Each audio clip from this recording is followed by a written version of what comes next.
작년에 개봉한 인사이드 아웃2가 엄청난 성공을 거두면서 픽사의 저력을 다시 한번 과시하긴 했지만 개인적으로는 픽사마저 속편과 스피노프 등에 기대고 있는 게 안타깝습니다. 솔직히 3편으로 완벽하게 아름다운 결말을 맞았던 토이스토리가 4편에 이어 5편까지 나오는 것도 마음에 안 듭니다. 참 모순적이게도 정작 이런 저조차 엘리오 같은 오리지널 작품에는 눈이 안 갑니다. 저는 가급적이면 예고편을 안 보는지라 포스터와 출연진 및 제작진 등을 보고 관람을 결정하는 편인데, 이 애니메이션은 제 아무리 픽사에서 제작했다고 한들 포스터부터가 아동이나 가족 관객을 위한 작품으로 보여 제 취향과는 안 맞을 확률이 높았습니다. 이 탓에 패스하려다가 하도 심심해서 줄거리나 알아보자는 마음으로 읽어봤더니 외계인에게 납치된 소년이라는 문구가 있길래 마지못해 보기로 결심했습니다. 덕분에 사실상 억지로 본 셈인 애니메이션에 감동까지 받게 될 줄은 몰랐습니다.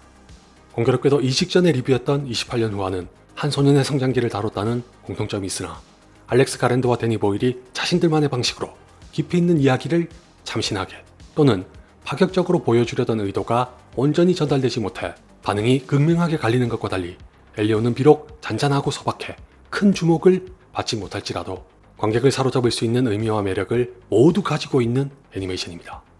지금부터는 약간의 스포일러가 있으니 주의하세요. 이제 11살인 엘리오는 사고로 부모를 잃어 하나뿐인 가족인 고모와 살게 됐습니다.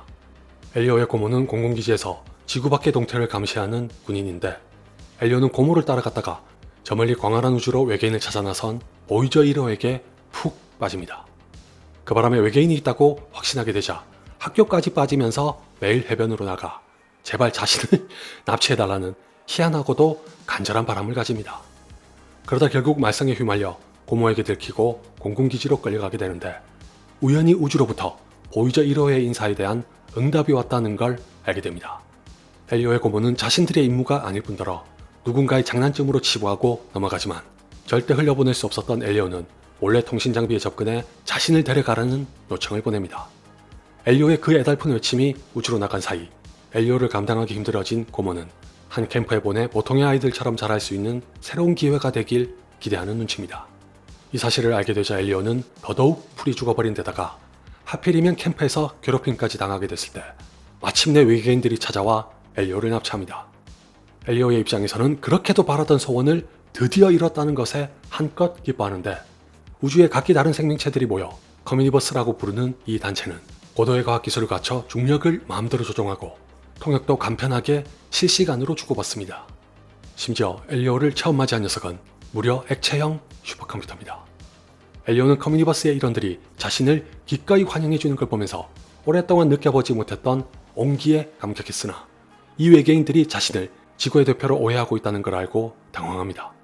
그럼에도 불구하고 차마 진실을 말할 수 없었던 엘리오는 자신의 정체를 감추고 외계인들과 함께하기 위해 커뮤니버스를 위협하는 파괴의 군주인 그라이곤과 만나 평화를 가져오겠다고 자원합니다. 엘리오의 이 호언장담은 당연히 뜻대로 이뤄질 리 없었고, 도리어 그라이곤의 아들인 글로든을 납치하는 어마어마한 만행을 저지르고 맙니다.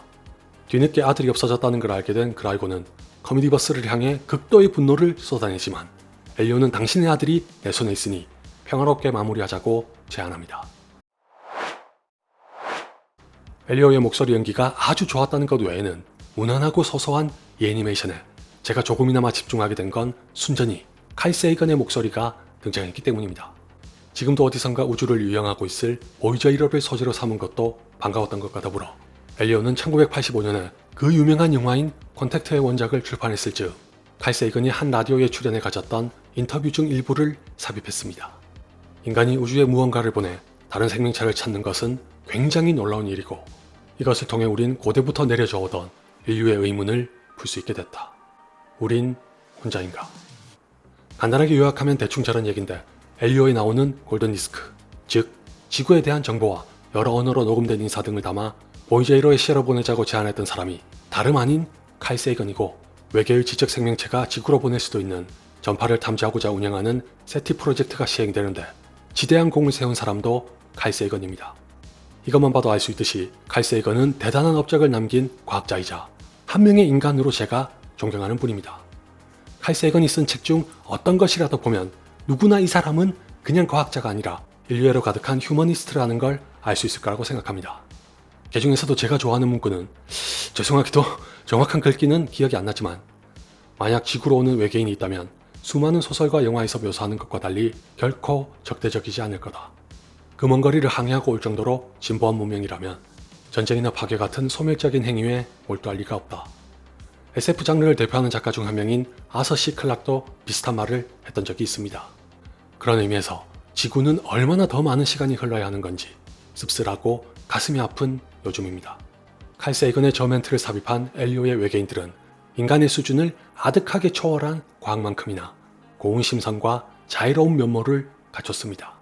어떤 면에서는 순진하기까지 해서 엘리오를 지구의 대표라고 철석같이 믿기도 하는데 개인적으로는 오래전부터 외계인이나 AI 같은 존재는 왜 항상 인간을 해치려는 존재로 다뤄지는 건지 불만 어린 의문을 갖고 있었습니다. 그렇기 때문에 칼 세이건의 책을 읽으면서 너무 공감했었고 엘리오의 작가들과 감독들도 따뜻한 외계인들과의 조우라는 테마로 이 애니메이션을 만들었습니다.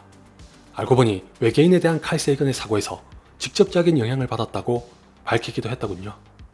그럼에도 불구하고 엘리오에는 예외적으로 그라이곤이라는 적대적인 외계인도 등장합니다.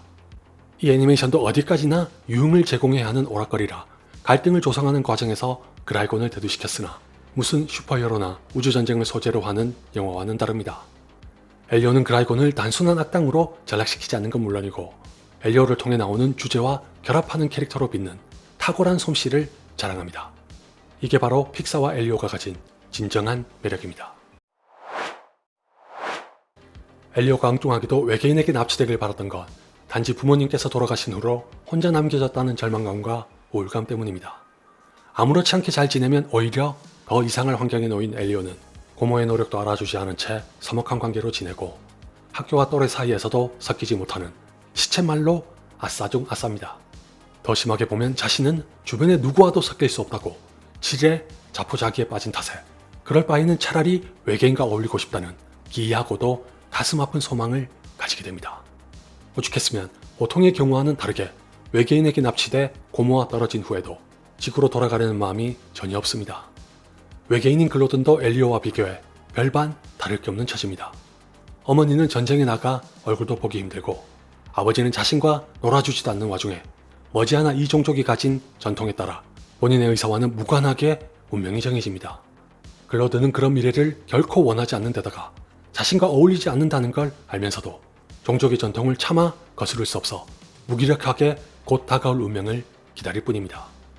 그 순간에 엘리오가 나타나 자신을 납치하려고 하니 누구처럼 저항하기는커녕 반색하면서 따라갔다가 커뮤니버스에서 더없이 즐거운 시간을 보내고 누구보다 가까운 절친이 됩니다.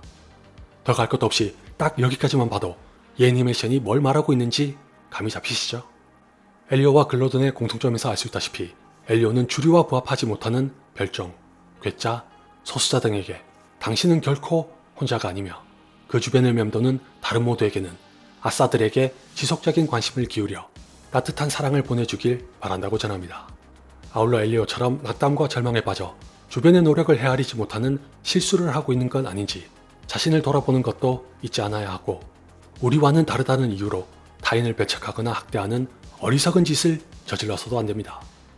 그 중에는 엘리오의 고모처럼 관계를 맺는 것에 서툴러 다가가기 힘들어하는 사람도 있기 마련입니다. 엘리오의 고모는 거의 모든 장면에서 군복을 입고 등장하는 것으로 규율과 제약 같은 틀에 갇혀있는 사람이란 걸 상징합니다. 반면에 엘리오는 자신이 하고 싶은 대로 해야 하는 자유분방한 아이라 두 사람의 간극이 크다는 걸 보여주지만 엘리오에 대한 관심만큼은 진심이었기에 끝내는 군복을 벗고 조카에게 다가섭니다. 사실 이외에도 말씀드리고 싶은 요소가 많이 있으나 스포일러라 이쯤에서 멈추는 게 좋을 것 같네요. 결론적으로 엘리오는 SF 장르이기 때문에 나도 모르게 엄격해질 수도 있는 잣대를 영화적 허용으로 받아들이고 살짝 내려놓는다면 꽤 재밌게 보실 수 있을 거라고 생각합니다.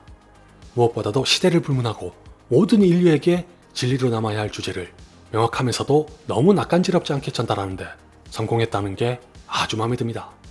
칼 세이건의 철학을 충실히 계승한 건 말할 것도 없는데 마치 창백한 푸른 점처럼 하찮은 존재에 불과할지라도 드넓은 우주에 혼자 남겨진 건 아닐지도 모릅니다.